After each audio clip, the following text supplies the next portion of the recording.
there's two different ways to do corners on vinyls, inside corners and outside corners. Let me just bring this right out here.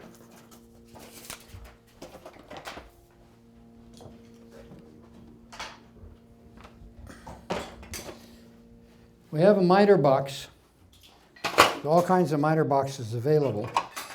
Let me just see one thing I dreamt about last night, is if this is going to fit in. No, it doesn't even fit in for the 45 degrees. Okay, so that's not going to work where we thought it was going to work. Okay, that's good to know. Last night I thought, hey, did the box big enough for that floor trim? These boxes normally for most trim allow you to cut a 45-degree angle right here. Maybe, if I can get this in, there you go. So you can cut 45 degrees one direction or the other direction, and it gives you good control. Or you can cut 90 degrees here, or you can cut 45 degrees here. Okay, so that's all a good thought, except that our wood trim is too big. So you have to use other tools that we have to do it.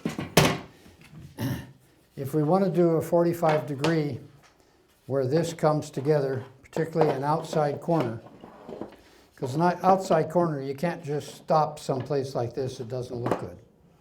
So you'd have to cut it 45 degrees each way. So either table saw, circular saw, or jigsaw, or if you got a big enough miter box, you can actually cut that at 45 degrees. But what I really want to show you, and all we have time to work with, is what we call a coping cut. Inside corners have a problem. We come to the inside corner, we can also do that at 45 degrees. But it always opens with time, and there's always a crack in the middle, and you can putty it and paint it, and you're always got a crack and you're doing it. So there's a way to hide that crack. The outside 45 degrees doesn't have a crack because we bring them together and we put a finishing nail from both sides into the other side and lock the corner. So it's when there's shrinkage, it affects the other end, but not this end. So in the plan for this particular one was that the outside corner would be here. That's why I had it there, was to teach an outside corner. It's not even going to fit under the countertop. Okay, we got the floor trim bigger than I expected. But it would go here with a miter, and then these ones would butt in. And then we do a coping, and that's really what we're talking about, and it doesn't matter that it's not fitting on there to do this coping joint. The coping joint is where when you walk into the room, it's important what we're trying to do. If I walk into the room and you see that, it looks like it fits pretty well, even though it's not a very good cut. It looks pretty good. If you walk into the room and you see that, it looks pretty bad. Okay. So it's important to decide which one you're going to cope. So when you walk out of the room, you don't see anything. You're looking out the door. When you walk into the room, you see everything. And so when you walk in the room, you want to have all the copes set up so that they're shadowed down here. You don't want to walk in where you see that, because even with a good cope, it'll show up. Okay? It's a little trick on trim. If you're putting trim on a wall and it's real long, you cut a joint for a long piece at 45 degrees, but you always make it so the joint, the 45 degrees is overlapped, so that when I walk in the room, I can't see down the crack. They're overlapped like, if it was overlapped like this and I walk in the room, I'll see the crack. No matter how well you did the job, it'll show. So you fake it by putting it. If you've ever seen it on vinyl siding, they're overlapped. If you get to the back of the house and look at the vinyl siding, it looks crappy. There's all these overlaps. Get to the front of the house and you look at the siding, it's gorgeous. Perfect job. You know, and the homeowner says, hey, I got a crappy contractor. No, go to the other side of the house. And you'll find out. Because that overlapping shadow is a visual thing. And that's what molding is all about, by the way. Molding in all furniture and everything, its true function is to hide a crack. And in this case, it would be to hide the upturned vinyl and the corners and all of that. So how do we make this cope? Now, who do we got signed up for the last challenge? Who's in? You're in. Come on up. Who else is in? Do I have anybody who wants to join it if we don't have the molding? What color's the bag? Molding is, floor-based molding is green. Green badges, green badges.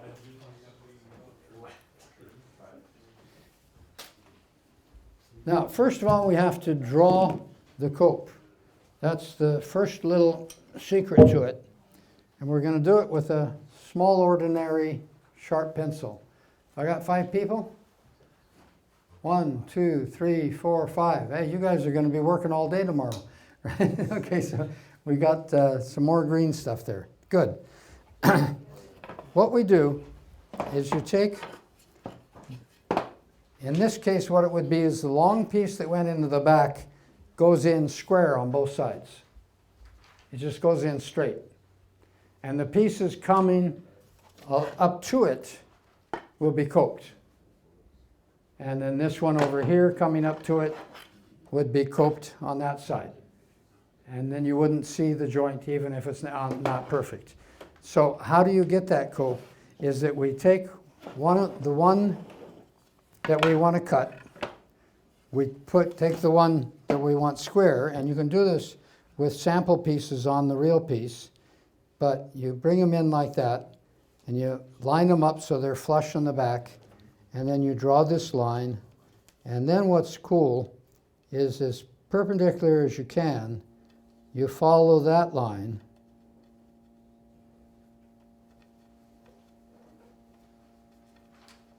and when we're doing this, there's another little secret to it all. We get to the top and we have to come across square on the very last part. So then you go back and you fix your line up just a little bit. And after you've made the first cut, you can actually put the pieces together and say, oh, I want to cut a little bit more, I want to cut a little bit more, or I cut too much, I got to bring the whole thing back. We always leave the other side to cut later. So in this case, we would put it in and we cope this, and when we got the cope right, we had 2 inches left over, then we do the miter and put it in. So the miter can be easily adjusted. You can make the miter a little too big, fit it, a little bit more, and then you got it just right. You can't make it too short and make it work. So you start big and you shave it back and shave it back with whatever you're using. Now there are a lot of different ways that people make this coping cut. Originally, you do it with a coping saw. They actually made a saw just for that. It's a very sharp tooth, a little flimsy thing. They come in all sorts of shapes and sizes. See, I got a big one that big so I can go way in and do delicate work inside a piece. This also has the unique thing, I can take the blade out, put the blade through a hole in a piece of wood, and put the saw back together and do it on an inside hole. Because if I loosen this just a little bit, I can turn the blade to the side, so it's cutting this way, or I can turn it to the back, so it's cutting that way, or I can just move it wherever I need it to get it to do the little delicate job that I'm trying to do. So coping all of this is actually fairly easy, but the long straight line in a fairly thick piece of wood is long and slow. So we're going to do that with a jigsaw. Some people do the whole thing with a jigsaw. Take the jigsaw, they'll make that cut there, then they'll cut proud. They'll cut so they don't cut the line. They'll just remove wood. And then you can actually take a jigsaw, particularly if you put a finer blade in there, but you can take a jigsaw. We would cut like this normally to cut the saw. I forgot that I got to take this blade apart to figure out why it's not working. So we'll leave this one aside.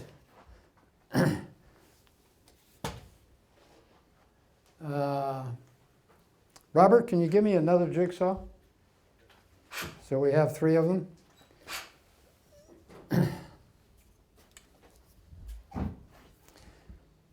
So we could clamp this down and cut straight across like that. That's easy. You just pay attention to what you see for a line. That's why you want a good line to start with.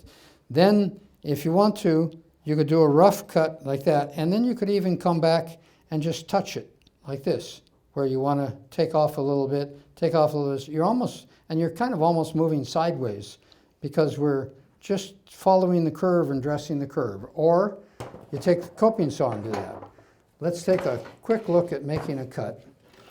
And then we actually have molding to do all of these cuts, but we're not going to do that. I think we're going to grab the pile of small molding and have you work on something small, because it's not going to fit in there because the vinyl is not square anyway. And so then we got to get into clamps.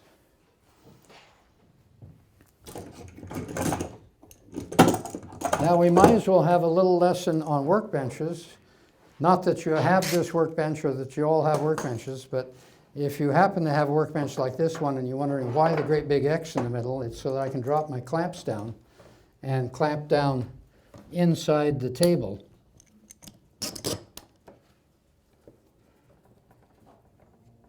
And clamp that into place. There are other clamps made to go through these holes here. And so even just that is enough that would hold it for what we're doing. Now, we need to find our glasses, because I'm going to be using a power tool. And we'll do a quick cut across this. Now, if you're working with a partner, the good thing is the partner could be holding a longer piece if we had to. Robin, there's a small stack of small samples back there. When you want to bring them up, I think that's what we're going to be using. Yeah, good. You already figured it out. Okay. So we go sort of gently across that, blowing away the dust. Yeah, that's working. I had a shadow telling me something. Now you notice I'm going relatively slow. We went fast when he cut the plywood just because it was rough. So I'm going slower because I want a cleaner cut. And I'm blowing a lot. Now I can't see where my line is, so I stopped short, and good thing I did, because now it's going to bump out. So we'll get rid of this piece.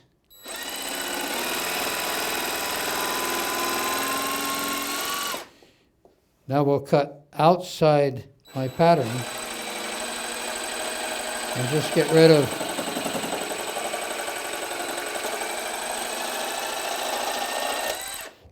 some meat. Then if you want to go to the coping saw is used like this. On your knees, get down below, and you cut when you pull. You don't push. Now you see how the head's coming back this way? Now at some point I'm going to hit the table, so I can't go anymore, so I have to stop and come here.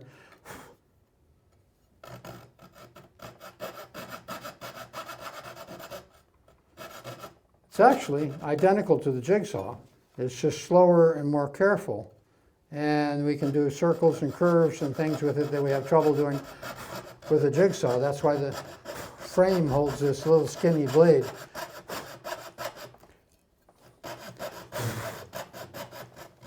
I'm going cross-eyed trying to look at it.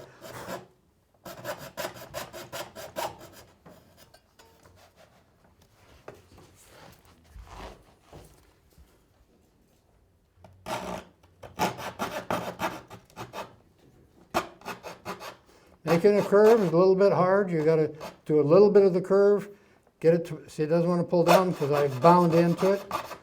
So I back off and bring it down until it wants to break free. I even hear some people do this on a table saw. They just run it in.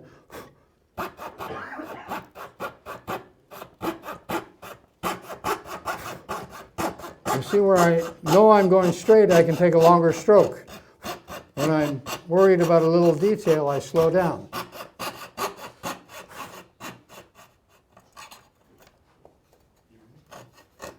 Now it's hard to cut yourself, but you can. So I don't think I'm going to require gloves on this, but remember it can cut. It's just that you're moving slower and you have a tendency to say, hey, I'm cutting my finger, I should stop. And you got time to stop.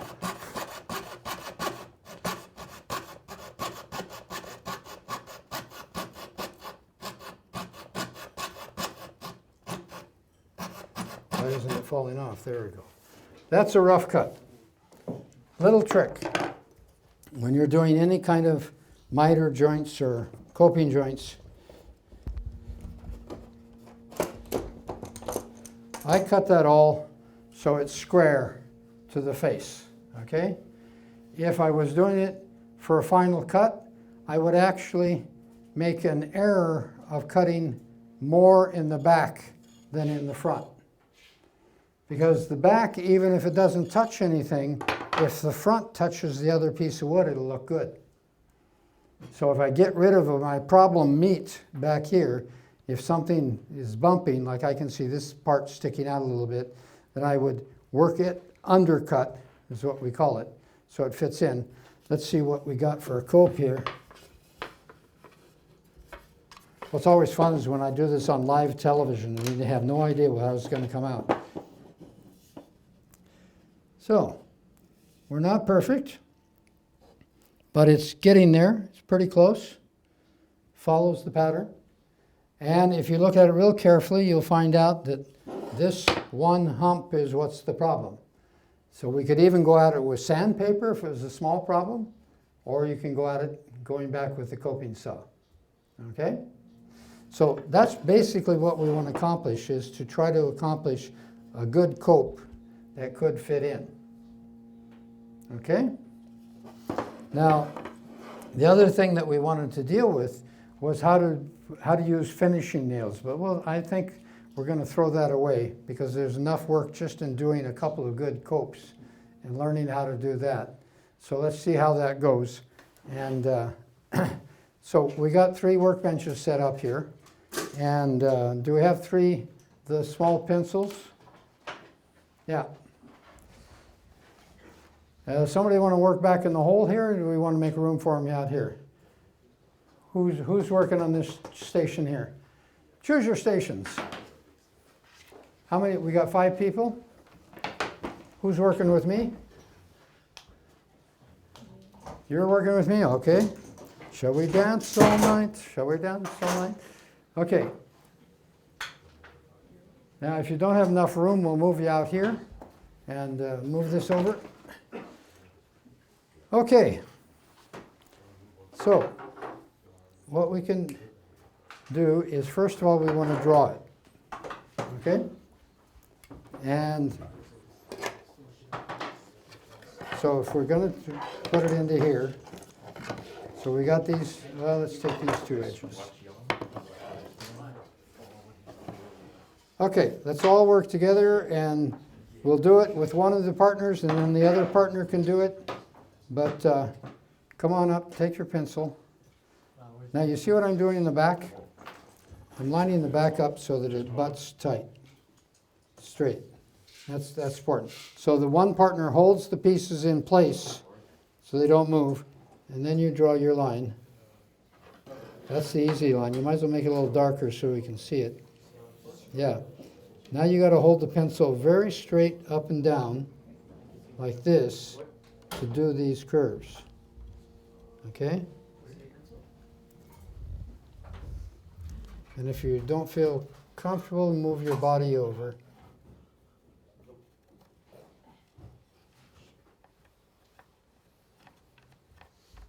Now, if you look at it, you see how far your line is away? Mm-hmm. So you got to follow the line of the sharpening of the pencil to get that pencil in there close, to scroll it. Okay? Try that a little more and keep sighting it to see if it makes a good sighting.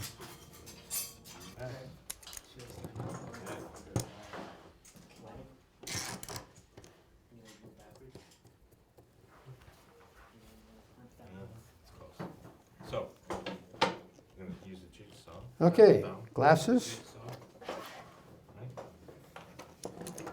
Didn't think you'd get away that easy, huh? Now, can you tuck your hair back or use a saw before? Okay. First of all, the saw is, this turns it on, that turns it off. Okay. And you have variable speed, so you can go at any speed you want. I'm going to turn this so that it gets rid of the dust a little bit, and I'm going to keep it on a fine tooth cut. Let me just, now which line are you following? This one's fine. Good guess. Oh. Yeah, got your glasses on? Yeah.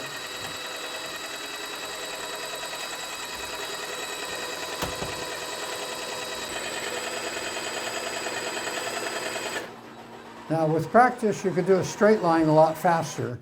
Come out. Yep. That dimple, you're not going to be able to turn the saw to do that. So we're bringing the saw in this way and cut this piece off.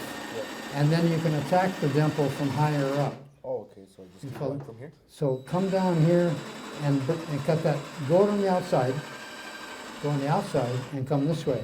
Oh, right Yeah, here? yeah. So I just go straight? No, you're going to hit the dimple. No, whoa, stop. Okay, pull it out. Take a look.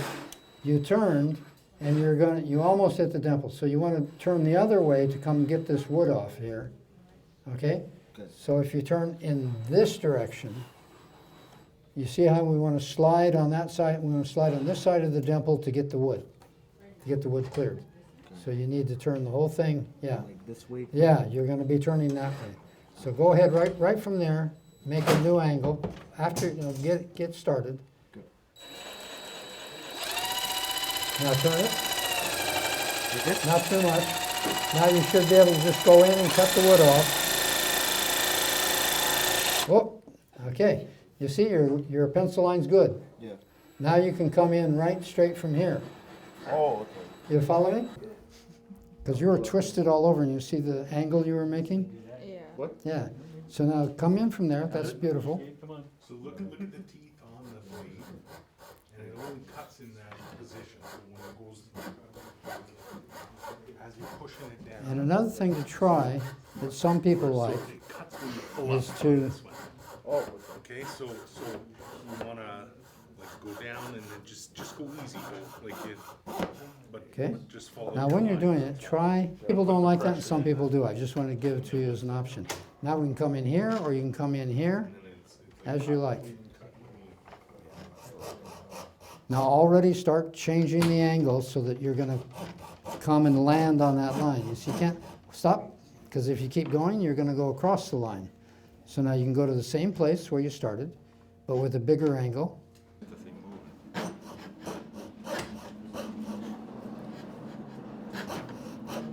Keep, how'd you do?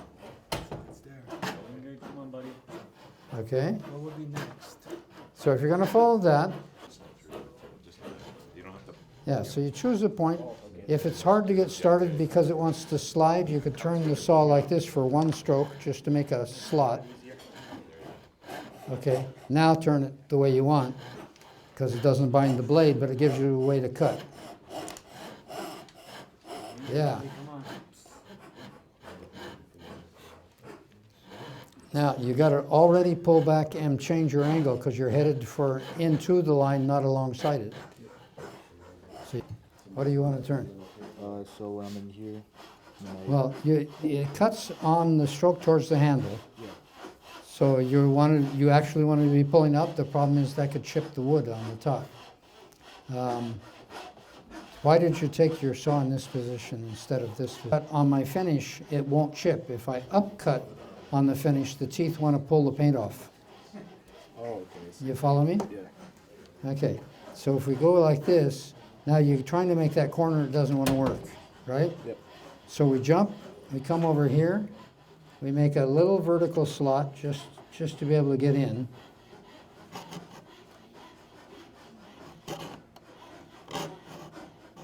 So not enough to bind the blade, but just enough so I have a starting point. Now you can line the blade up with the line of sight and go at it from the other side. Oh, okay. Follow me? Now, if you want to use your left hand here, it's best right on top. No, some people like that, but the right on where the blade is, yeah. Now you're headed toward the line, you're not following it. So pull back a little bit, twist your saw, draw it down, twist the saw again. We got to open that slot, pull it down.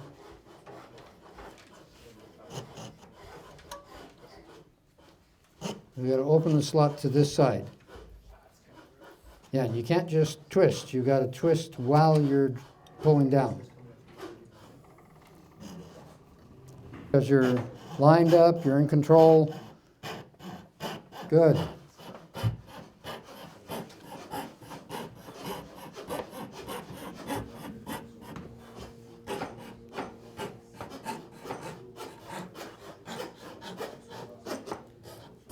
Oh, you had to go back and chase that guy. Now, I'm going to do a real cheater for you. That's a straight line. So why don't we do this?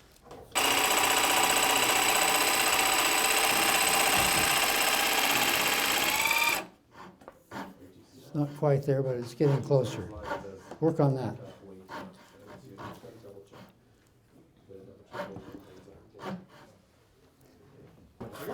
Pardon? Let's grab a flat file, this file. You could, well, rat tail file or something like that. You can do that, or even sandpaper for finishing off. You can actually just run it in. Well, table saw's not too good, but you could take this, and some people take it vertically straight in and just go chopping. That way, eh? It's like you're taking a knot out of something. Yeah. Well, and you profit in the fact that for the depth of the tooth, you can cut on the side of the blade. So as long as you're no deeper than the depth of the tooth, you can actually move horizontally along the cut surface. Now, these saws don't necessarily perpendicular to the base, and particularly if they're set to oscillate, then you're in trouble. Divot, right? And they're coming straight up. Now, Well, how does that look? I think, again, what you'd have to do in order for that to fit against another one, you'd have to. Oh, take we're it long, out we've some of got this. that stuff to cut out yet. Because Okay. if you look straight down. Well, that's see, not bad. That is gonna It's not contact bad. the other baseboard. Got a little here. fat there, but let's work on that Yeah, guy. 'cause that's sticking out. So I don't know if you wanna try and take. Maybe that out. change over to your partner. It's up to you, but if you wanted to come in here and kind of, even if you, get this kind of back cut, you know what I mean? Yeah. Try and take that knob off. Have you tried? Yep. Oh, you did, good. Yeah, just try and take that, back cut that a little bit. Did you get a fit in there? Not yet. Well, it's looking good. He's got a little back cut he's gotta do. And I think it's gonna be on. Yeah. This is yours. We're just, Back on the same slot, but scraping on the outside edge, and it will turn the blade. Okay, let's get a look at it. and that's good. You get to a point where that just comes, it comes quickly, and then you go shape up the little things, or use a file to smooth it off or take it out. Did you do one? Yeah?